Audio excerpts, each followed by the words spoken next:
আসসালামু আলাইকুম, welcome back to my channel. আশা করি সবাই ভালো আছেন।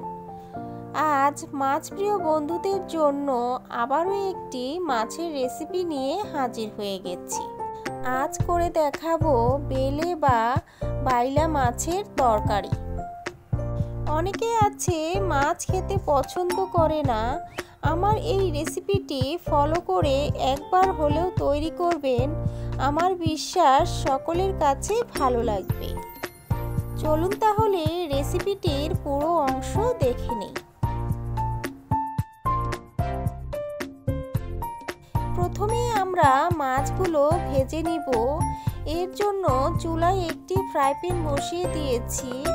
দিয়ে দিব পরিমাণ মতো তেল।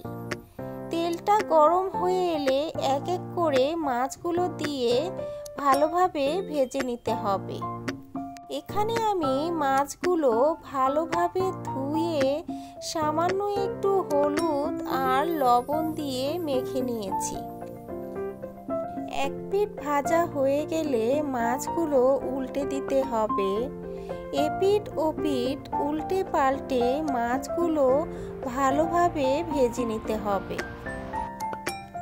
মাছগুলো আস্তে আস্তে উল্টে দেওয়ার চেষ্টা করবেন, তা না হলে ভেঙে যাওয়ার সম্ভাবনা আছে, কারণ বেলে মাছ এমনিতেই অনেক নরম। মাছগুলো আমার ভাজা হয়ে গেছে। এখন আমি মাছগুলো ফ্রাই প্যান থেকে তুলে নিচ্ছি। এখন এই তেলের মধ্যে দিয়ে দিব পেঁয়াজ কুচি।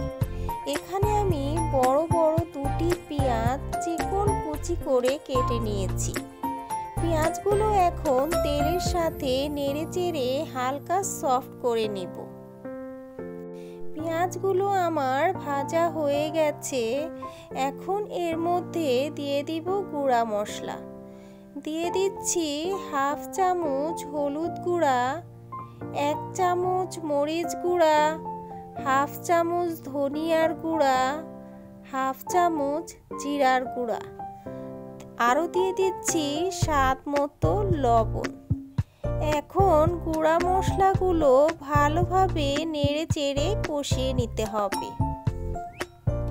অল্প অল্প পানি দিয়ে মশলাগুলো কষিয়ে নিতে হবে, যাতে করে মশলাগুলো পুড়ে না যায়। এই পর্যায়ে দিয়ে দিব আদা রসুন বাটা। এখানে আমি 1 চা চামচ উঁচু উঁচু আদা রসুন বাটা দিয়ে দিয়েছি। আদা রসুন বাটাটাও মশলার সাথে মিশিয়ে ভালোভাবে কষিয়ে নিতে হবে। মশলাটা আমার ভালোভাবে কষিয়ে নেওয়া হয়ে গেছে।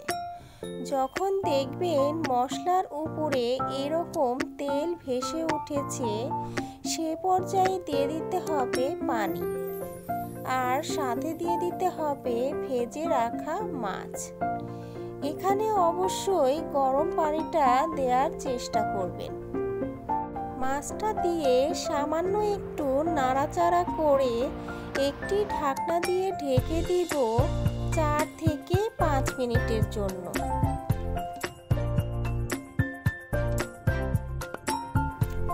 ফিরে এলাম 5 মিনিট পর। ঝোলটা শুকিয়ে গেছে। এখন আস্তে আস্তে নাড়াচাড়া করে দিতে হবে।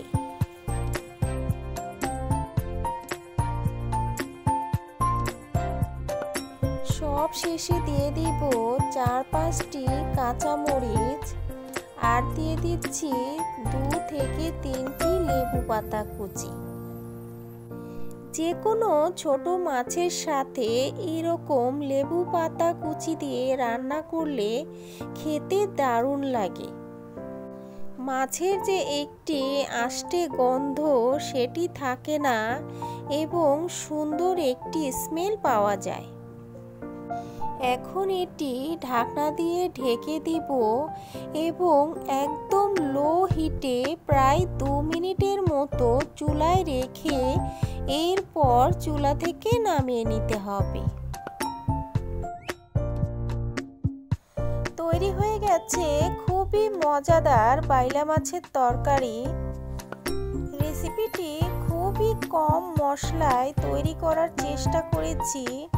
আশা করি সকলের কাছে ভালো লেগেছে। যদি ভালো লেগে থাকে তাহলে ভিডিওতে একটি লাইক, কমেন্ট আর শেয়ার করতে ভুলবেন না। আল্লাহ হাফেজ।